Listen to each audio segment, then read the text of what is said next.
तर टिफिनसाठी सकाळच्या घाईमध्ये मस्तपैकी भिजवलेल्या वाटाण्याची उसळ करू शकता। रात्री हे वाटाणे भिजून घ्यायचे, सकाळी छानपैकी असे नरम सॉफ्ट याला शिजून घ्यायचे। हे बघू शकता, हे अशा प्रकारे याला शिजून घ्यायचे। हे शिजवलेलं पाणीसुद्धा आपण रश्श्यासाठी वापरू शकतो। कांदा, टमाटर आणि कढीपत्ता कट करून घ्यायचं।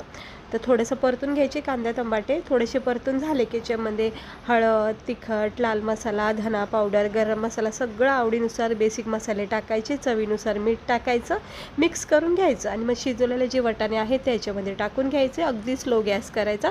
जर रस्सा हवा असेल तर हे शिजवलेलं पाणी वापरा, किंवा सुक्की बनवायची असेल तर फक्त वाटाणे टाकून मसाल्यात मिक्स करा।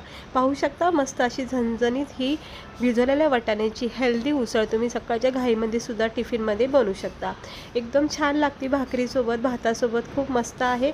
अशीच व्हिडिओ बघण्यासाठी आपल्या चॅनलला सबस्क्राईब करा आणि अशी वाटाण्याची उसळ नक्की एकदा ट्राय करून बघा।